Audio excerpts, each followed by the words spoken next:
Hello dear students, good morning, नमस्कार। मैं हूँ तनुश्री दास। आज हम स्टार्ट करेंगे क्लास 11 का मैथमेटिक्स, जो कि एनसीईआरटी का रहेगा। एनसीईआरटी बुक से आप रेफर करेंगे। और अभी जो है ये आपको किसी को पता नहीं होगा कि अप्लाइड लेना है या जो मैथ्स लेना है। तो यहाँ पे मैंने अप्लाइड के लिए भी और जो प्योर मैथ्स लेने वाले हैं दोनों के लिए मैंने यहाँ पे ये वीडियो प्रिपेयर किया है। तो अभी आप देखते हैं, नेक्स्ट बुक्स देख लेते हैं।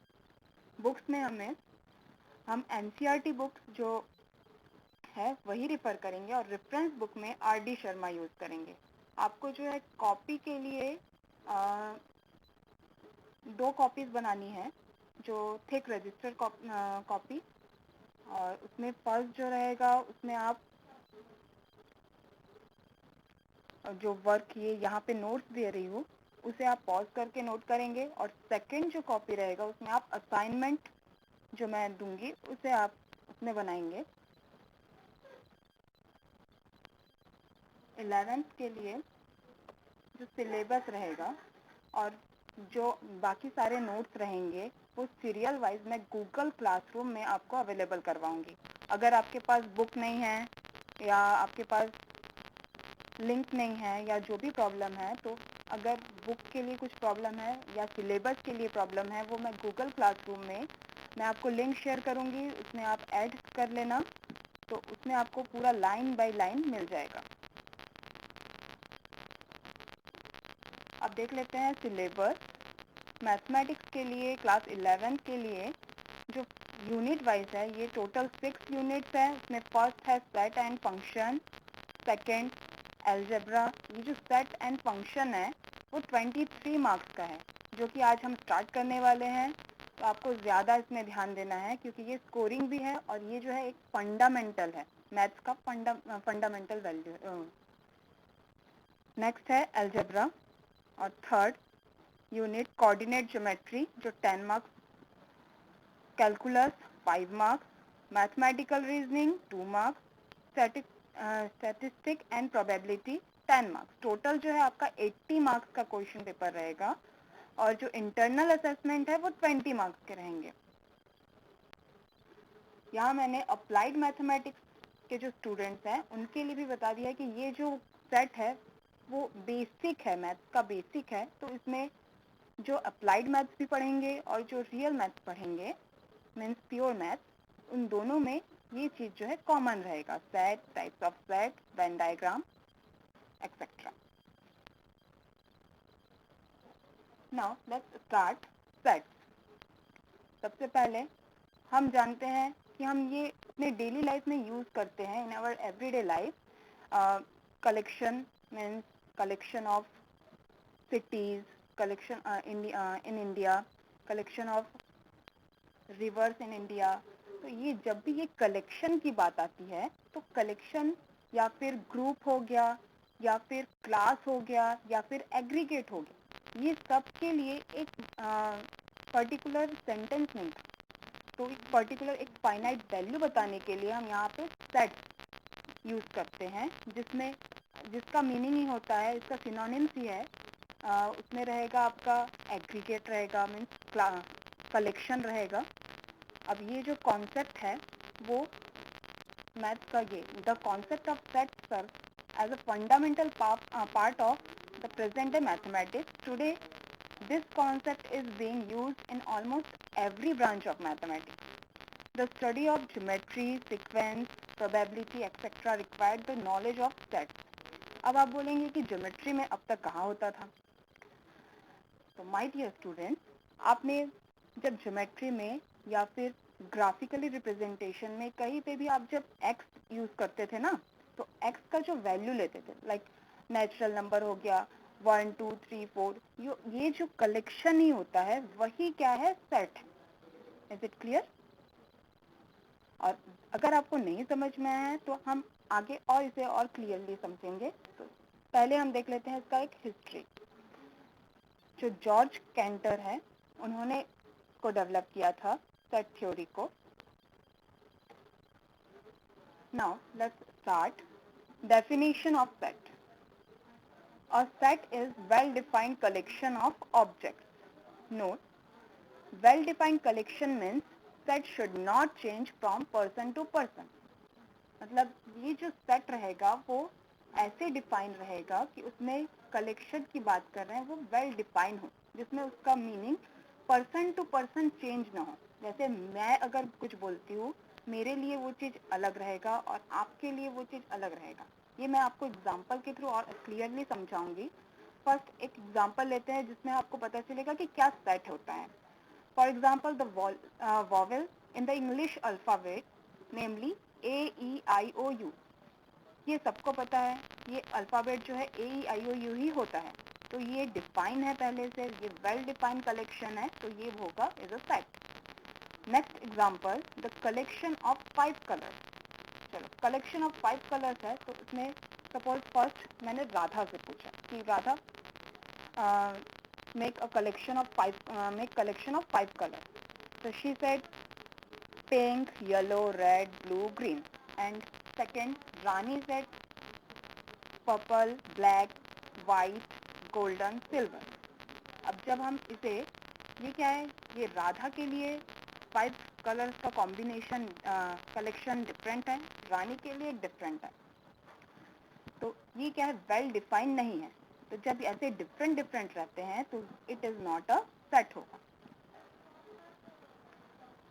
Few more examples. N.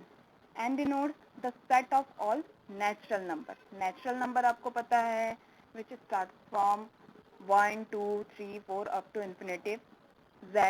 The set of all integers. Integers means जो 0 से start होके 0, 1, 2, 3, 4, 5 up to infinitive चलेगा, और -1, -2, माइनस में भी up to infinitive जाएगा. Q. The set of all rational number. R. The set of all real number. Z. ये जो प्लस है वो पॉजिटिव वैल्यू को शो करता है, the set of positive integer. Q plus, again we know that Q the set of all rational number. अब यहाँ पे प्लस आ गया means the set of positive rational number, and R plus the set of positive real number.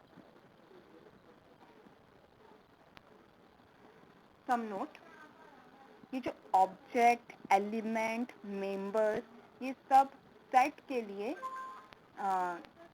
Element के लिए synonyms term है. अब ये बोलेंगे कि ऑब्जेक्ट एलिमेंट क्या है, जो सेट के अंदर जो वैल्यू रहते हैं. अभी जैसे हमने यूज़ किया था AEIOU, ये जो कलेक्शन था ये किसी एक सेट में आता है, तो वो किस में आएगा, वो ऑब्जेक्ट होगा. उसी को हम एलिमेंट भी बोल सकते हैं, उसे हम मेंबर भी बोलेंगे, या इन तीनों में से आप कोई भी एक यूज़ करो, या एलिमेंट मोस्टली यूज़ करते हैं.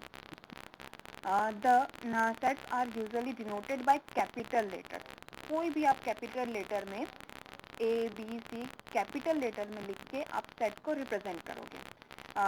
For example V, capital V equal to set of all vowel in alphabet.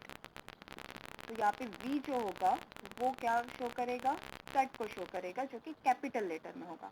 The elements of a set are represent by small letters. Small letters जितने भी एलिमेंट्स रहेंगे, जैसे AEIOU ले लिए थे हम, तो उसमें ABC जितने भी रहेंगे एलिमेंट्स, उसके जो कर्ली ब्रेस के अंदर रहेगा वो आप स्मॉल लेटर से डिनोट करोगे.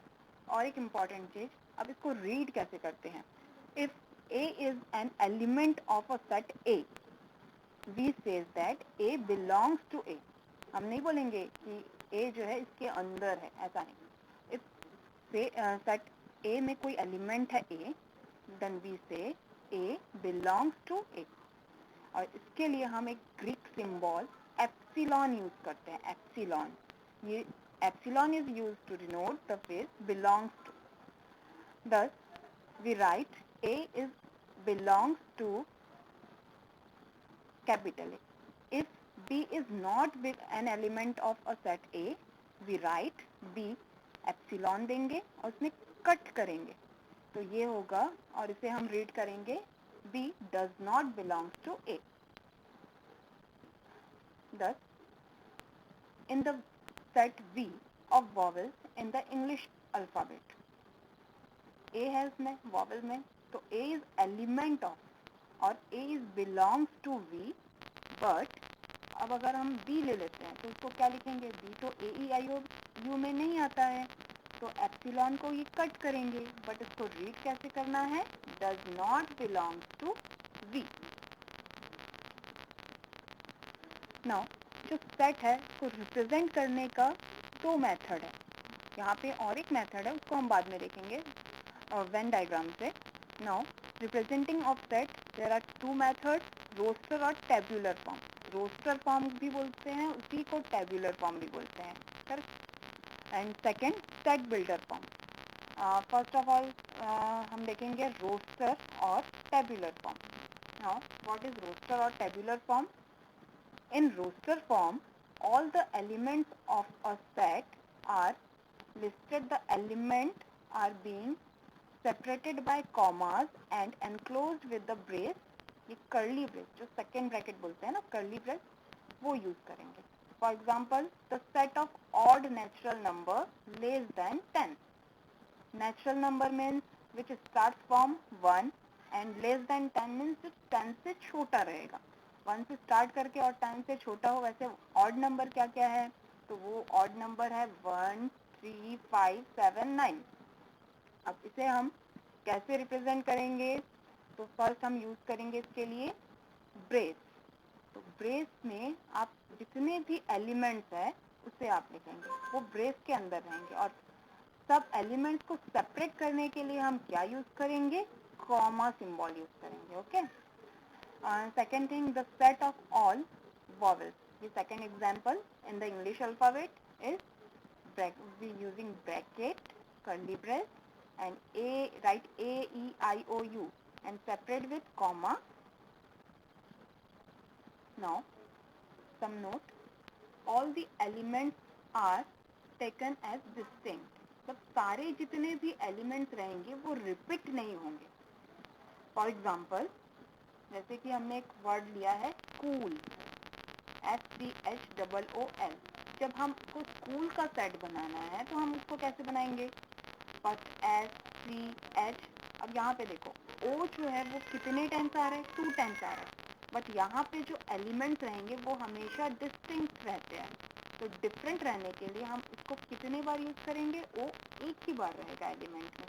भले वो आपके वर्ड में कितने भी बार यूज हो रहा है, आप उसको कितने बार लिखेंगे? 1 टाइम ओनली. और एक चीज इसमें जो है ये SCHOL. अब ये जरूरी नहीं है कि हमेशा ये इसी सीक्वेंस में रहे.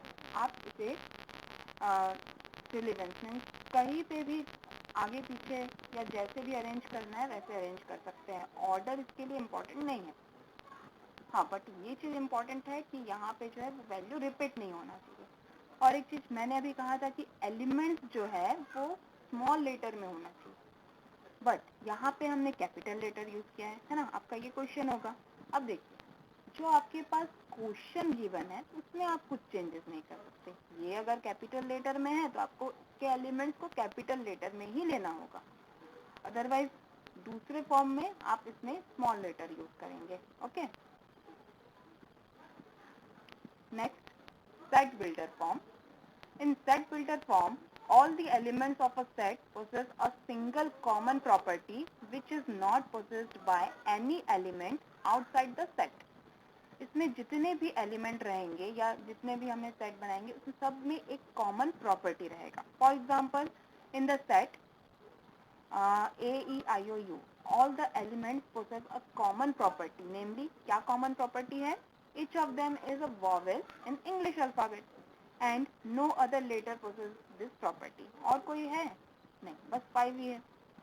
तो denoting this set by V, we write. हम इसको set builder form में कैसे लिखेंगे? V. अब ये V क्या शो कर रहा है? सेट को शो कर रहा है. ठीक है, जिसे हमने कैपिटल लेटर में लिखा है इक्वल. और ब्रेस देंगे और उसमें फर्स्ट जो है x यहाँ पे आप x के प्लेस में y z जो भी आपको जो भी वेरिएबल यूज करना है आप कर सकते हैं. बस आपको उसे डिफाइन करना है.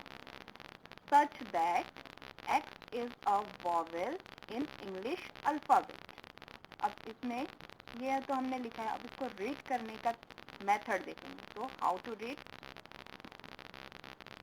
The set V is read as the set of all X such that X is a vowel of English alphabet. In this description, the brace stands for the set of all.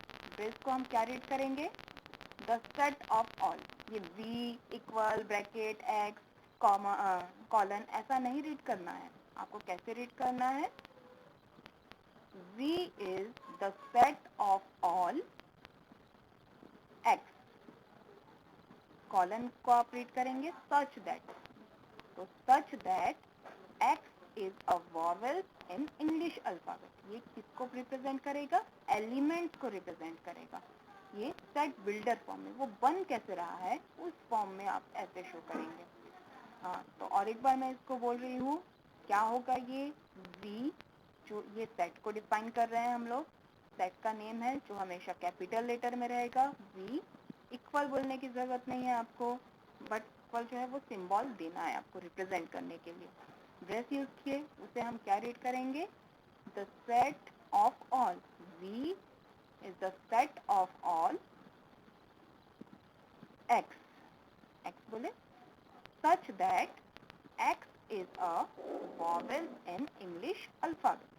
अब यहाँ पे ये जो such that है, उससे ये पता चल रहा है कि यहाँ पे जितने भी जो भी मैंने यहाँ पे लिखा हुआ है वो एलिमेंट्स को रिप्रेजेंट करेगा। होप आपको कुछ समझ में आया होगा। इसके लिए कुछ डिफरेंट एग्जांपल लेते हैं, more examples. A equal to, आप मेरे साथ रीड करिए या खुद से रीड करिए। A is the set of all X such that X is a natural number which divides 42. Next, B is the set of all Y such that Y is a vowel in the English alphabet. Then C is the set of all Z such that Z is an odd natural number. Now, आपको अगर इसमें और कोई doubt है तो हम इसे हमारे इंटरेक्टिव क्लास में कंप्लीट करेंगे, या आप उसमें मेरे से पूछ सकते हैं। इसके लिए जो है मैं इसका सॉल्यूशन के लिए अलग से वीडियो बनाऊंगी जो आप उसमें देख सकते हैं। फिलहाल तो आप इसमें जितने बेसिक कॉन्सेप्ट है, के इंट्रोडक्शन है, डेफिनेशन है, हाउ टू रीड, ये सब आप एक बार अच्छे से देखिए, और इसमें अगर डाउट है तो मुझे पूछ सकते हैं आप।